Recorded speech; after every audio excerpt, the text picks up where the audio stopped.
Merci, je ne savais pas que les huiles essentielles n'étaient pas dangereuses pour les enfants. Alors, la grande chance qu'on a, c'est que quand on cible les virus, on peut prendre des huiles essentielles relativement douces, c'est-à-dire des huiles essentielles qui comportent la chaîne, ce qu'on appelle hydrocarbonée. C'est des huiles essentielles assez douces.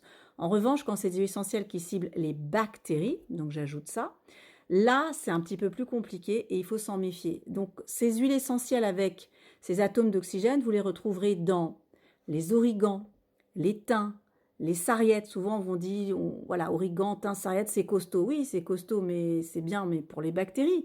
Pour les virus, bim, j'enlève ça, je garde que ça, et du coup, c'est beaucoup plus doux, et j'ai pas l'agressivité. Et pour mes virus, ça suffit. Les virus, c'est pas des êtres vivants.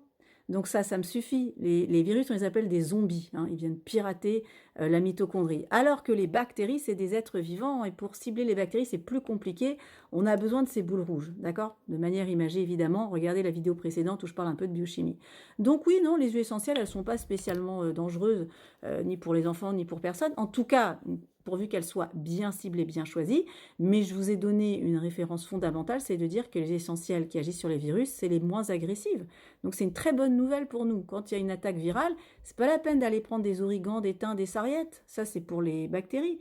Virus, j'ai pas besoin. Donc je peux faire beaucoup avec peu. Donc ça, c'est une très bonne information. Après, il faut savoir que moi, je livre des informations un petit peu comme ça sur TikTok, qui durent 2 minutes, 3 minutes. Sachez que derrière, il y a quand même 40 ans d'expérience, que j'ai été formée par mon père, docteur Daniel Pénoël, qui est un des pionniers en médecine aromatique et qui a voyagé à travers le monde et qui a soigné des patients pendant 40 ans à base d'huile essentielle. Donc, ce que je vous résume là, évidemment, si après on va aller plus loin, il y a des livres, il y a des cours, il y a des formations, et je vous dis pas ça pour que vous y allez spécialement, mais c'est pour vous dire que quand moi je vous livre une information qui dure 2 minutes, c'est pas 2 minutes, hein, c'est 40 ans et 2 minutes, c'est important de le savoir.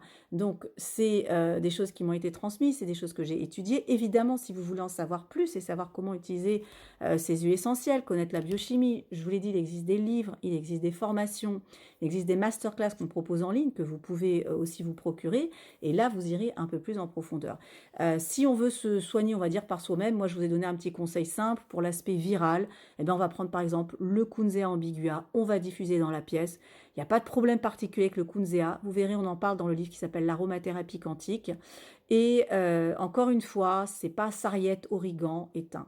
Sarriette, origan, thym, elles ont ces boules rouges de manière imagée, donc ça les rend plus compliquées, notamment pour les enfants. Mais celles-là qui ont juste la chaîne hydrocarbonée, il n'y a pas de souci particulier. Voilà, j'espère que je n'ai pas été trop technique. Des fois, je suis un petit peu obligée de rentrer dans la technicité pour expliquer certaines choses. Mais ces huiles essentielles-là, en N, pinène, limonène, etc., en général, ça va. Alors évidemment, hein, quand on fait de l'asthme, de l'allergie, il faut être quand même prudent.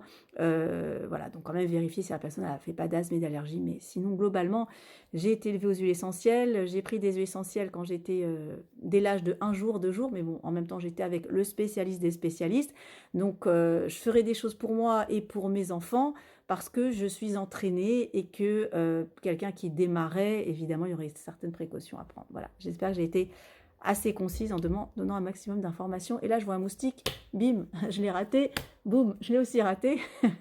Je vous souhaite une bonne soirée, à bientôt.